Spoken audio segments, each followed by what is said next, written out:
Okay चला काय सांगितले पहा. If m times mth term of n AP, एक एपी आहे तिची mth term m times mth term of n AP is equal to, बघा काय सांगितलंय, m टाइम्स mth टर्म म्हणजे tm, m times mth term is equal to n time nth term, n times nth term सांगितलंय. ठीक आहे. मग आता आपल्याला आहे ना अगोदर ही टीएम काढावी लागेल, त्यानंतर आपल्याला टीएन काढावी लागेल. पहिल्यांदा अगोदर आपण काढूयात mth term. So for mth term formula काय आपला, t n is equal to A plus N minus 1 multiplied by d. कोणती टर्म काढायची आपल्याला, जशी 5वी टर्म 6वी टर्म असते तशी एम टर्म काढायची आपल्याला, एम टर्म. मग ह्या एनच्या जागेवरती आपण टाकणार आहे एम, कारण एम टर्म काढायची आपल्याला, 5th टर्म 6th टर्म असतं ना, तसं एम टर्म काढायची. त्यामुळे TM is equal to A plus एनच्या जागेवर काय टाकणार आहे आपण, M minus 1 multiplied by D. ही झाली आपली mth टर्म, ही झाली आपली mth टर्म. आता घ्यायची आपल्याला nth term. So for nth term, so same formula, tn is equal to a plus n minus 1 multiplied by d. आपल्याला nth टर्मच काढायची आहे, त्यामुळे हीच आहे तुमची nth टर्म. आता from given condition, from given condition काय बोलतात ते, m times mth term, m times mth term, m times म्हणजे मल्टिप्लाय केलं आपण, m टाइम्स mth टर्म, ही mth term is equal to n times nth term, n times nth term. ठीक आहे. पुढे आता टीएम काढलेला आहे आपण, हा वाला आहे तुमचा टीएम आणि हा वाला आहे तुमचा टीएन. त्या दोन्ही व्हॅल्यूज आपण इथे पुट करणार आहे. तो पुढे काय होईल, हा एम ऍज इट इज ब्रॅकेटमध्ये, टीएम काय, टीएम काय, A plus M minus 1 into D, A plus M minus 1 multiplied by D. ही कोणती टर्म आहे, mth टर्म आहे. त्यानंतर n is equal to n ब्रॅकेटमध्ये हा n लिहिला आणि टीएन काय आपला, टीएन कुठे, TN A plus n minus 1 multiplied by D. इथपर्यंत समजून घ्या अगोदर, त्यानंतर खाली सॉल्व्ह करूयात. पहिल्यांदा काय केलंय, टीएम काढलंय. काय काढलंय अगोदर, टीएम काढलंय. मग इथं टाकलं आपण टीएम, हा एम जसाच्या तसा, हा एम जसाच्या तसा इथे टाकलाय आपण हा टीएम. त्यानंतर काढलाय आपण टीएन, काय काढलंय आपण टीएन, म्हणजे सूत्रच आहे ते, फॉर्म्युलाच आहे तुमचा. ठीक आहे, टीएन. मग हा एन जसाच्या तसा, हा एन जसाच्या तसा, आणि इथे टाकलाय आपण टीएन. टीएन एवढा आहे तुमचा, मग टीएन तिथे टाकला. आता मल्टिप्लाय करूयात. आता बघा, एम ने ए ला मल्टिप्लाय केलं, एम ए, ठीक आहे, ब्रॅकेटमध्ये हा एम ने ह्या डी ला मल्टिप्लाय करावं लागेल. सो एम मायनस 1 आणि एम ने ह्या डी ला मल्टिप्लाय केलं, आन्सर आलं एम डी. काय केलं बघा, एम ने या पूर्ण ब्रॅकेटला मल्टिप्लाय करायचंय, त्यासाठी ही एक टर्म आहे आणि ही दुसरी टर्म आहे अख्खी. तो एम ने ए ला मल्टिप्लाय केलं, एम ए. एम ने ह्या पूर्ण ह्याला मल्टिप्लाय करायचं, आतमध्ये तर मल्टिप्लाय नाही होऊ शकत आहे. तो डी ला मल्टिप्लाय केलं, आन्सर आलं एम डी. त्या बाजूला सांगा चला तुम्ही, एन ए येस प्लस ब्रॅकेटमध्ये एन मायनस 1 आणि इथं एन डी असा. ओके, पुढे आता परत काय करूयात, एम डी ने याला पण मल्टिप्लाय करायचं, एम डी ने याला पण मल्टिप्लाय करायचं. एम ए जसाच्या तसा इथं ना, इथं plus m a plus m d ने एम ला मल्टिप्लाय केलं, एम डी ने एम ला मल्टिप्लाय केलं, m square d. M d ने 1 ला मल्टिप्लाय केलं, मायनस एम डी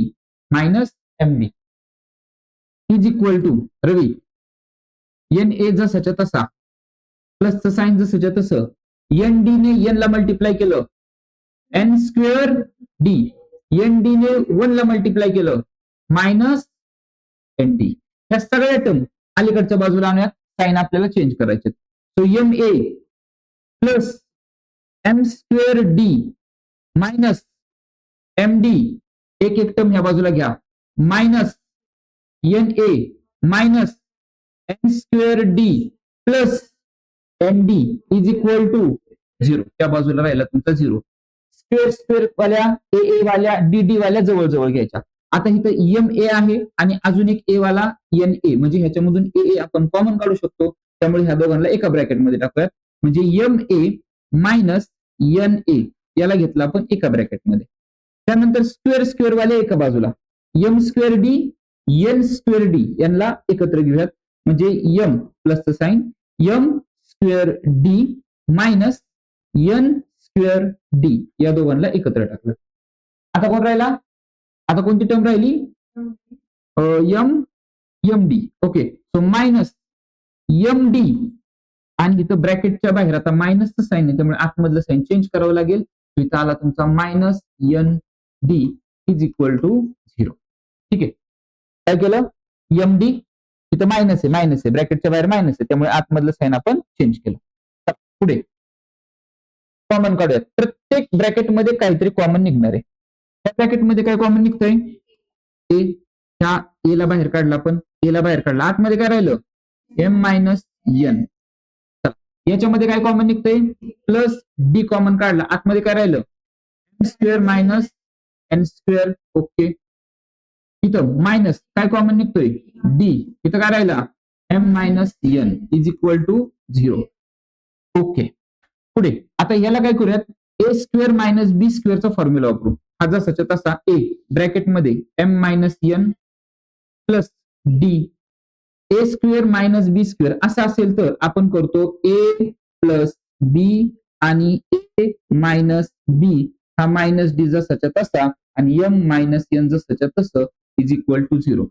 सर्वांमध्ये m minus n m minus n m minus n आहे. सर्वांना एम मायनस एन ने डिवाइड करूयात, किंवा पहिली गोष्ट कॉमन काढूयात. M minus n m minus n आणि एम मायनस एन सगळ्यांमधून कॉमन काढूयात आपण. एम मायनस एन बाहेर काढला, इथं काय राहिलं? ए ए हा प्लसचं साईन, इथं एम मायनस एन बाहेर गेला, इथं काय राहिलं? डी ब्रॅकेटमध्ये M plus N. Okay, minus D आणि हा पण एम, इथं एम मायनस एन बाहेर गेलाय ना, इथं काय राहिलं? फक्त मग डी.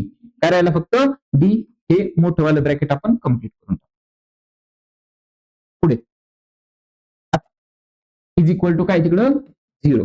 हा मल्टिप्लाय तिकडे गेल्यानंतर डिवाइडला जाईल, म्हणजे काय राहिलं मग? हा मल्टिप्लाय तिकडे गेल्यानंतर डिवाइडला, म्हणजे 0 divided by m minus n, म्हणजेच आन्सर काय आलं तुमचं? 0 आलं. याचा अर्थ हा निघून गेला तिकडे. मग एवढंच ग्रीन वालं ब्रॅकेट राहिलं. सो ए प्लस, आता ह्याच्यामधून पण आहे ना बघा, ही एक टर्म आहे, इथं 3 टर्म आहेत. जेव्हा प्लस मायनस असतात त्यावेळेस टर्म तयार होतात तुमच्या. ही एक टर्म आहे, ही दुसरी टर्म आहे आणि ही तिसरी टर्म आहे. ह्या दोघांमध्ये डी कॉमन आहे, ह्या दोघांमध्ये डी कॉमन आहे. मग ए मी जसाच्या तसा आणि ह्या दोघांमधून आपण डी बाहेर काढूयात. तो डी मी बाहेर काढला, इथं काय राहिलं? M plus n. इथं काय राहिलं? मायनस, हा डी बाहेर गेलाय, म्हणजे इथं राहिला तुमचा 1. ठीक आहे, हा डी मी पलीकडे लिहितो, हा डी जो आहे तो मी पलीकडे लिहितो. मग काय होईल बघा? A plus M plus N minus 1 multiplied by काय आला तुमचा? D is equal to 0. आता हे जे इक्वेशन आहे ना, हे इक्वेशन कोणत्या फॉर्मॅटमध्ये? बघा, आपला टीएनचा फॉर्म्युला काय? T n is equal to A plus N minus 1 multiplied by d. आता मला सांगा, ए आहे, प्लस आहे, इथं एनच्या जागेवरती काय आलं रे? एम प्लस एन आलेले, एम प्लस एन आलेले, मायनस 1 आहे मल्टिप्लाइड बाय डी. याचा अर्थ काय माहिती का? ही जी टर्म आहे, ही जी टर्म आहे ही कोणती टर्म आहे? सो ही वाली आहे तुमची t m plus n term आहे. कोणती टर्म ही? हा एन आहे तुमचा, हा काय आहे तुमचा? एन आहे. हा काय आहे तुमचा? एन आहे. हा जो आहे ना, हे महत्वाची स्टेप आहे. हा आहे तुमचा एन, हा आहे तुमचा एन. मग एन बघा, इथं काय असतो तुमचा? T N. एन काय आहे तुमचा ह्याच्यामध्ये? एम प्लस एन आहे. ही कोणती? अख्खी जी टर्म आहे, ही अख्खी टर्म कोणती आहे मग तुमची t m plus nth term आहे आणि इज इक्वल टू काय आन्सर आलं तुमचं 0. तर त्यांनी आपल्याला हे सांगितलं होतं show that t m plus nth term is 0. Show that m plus n term काय दाखवायचे आहे आपल्याला 0 दाखवायचे बघा वरती. Then show that m plus nth term of n AP is 0. ठीक आहे. मग फायनली या ठिकाणी आलं आपलं एम प्लस nth टर्म हा जो आहे ना हा एन ची व्हॅल्यू ही कशाची व्हॅल्यू आहे एन ची व्हॅल्यू म्हणजे आपण त्या टी च्या ठिकाणी टाकलं टीएन ही तर तुमचा टीएन होता ना. सूत्र काय आपलं फॉर्म्युला काय आपलं इथं फॉर्म्युला लिहूयात कम्पेअर विथ ह्याला कम्पेअर करूयात compare with TN is equals to A plus N minus 1 multiplied by D.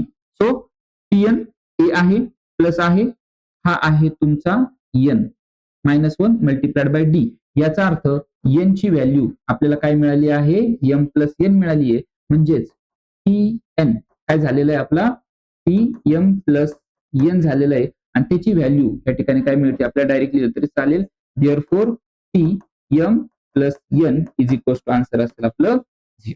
ठीक आहे. त्याचा अर्थ t m plus nth term वरती क्वेश्चन मध्ये आहे ती किती आलेली आहे आपली 0 आलेली आहे. ओके. तो अशा पद्धतीने हे छोटस एक्झाम. ओके कुठं समजतंय का नाही.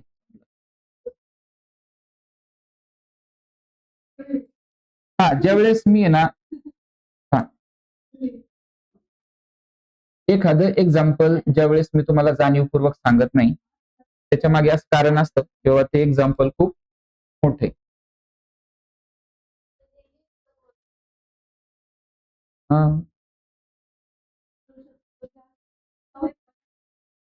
तुमच्या स्कूलच्या एक्झाम मध्ये तर आलेले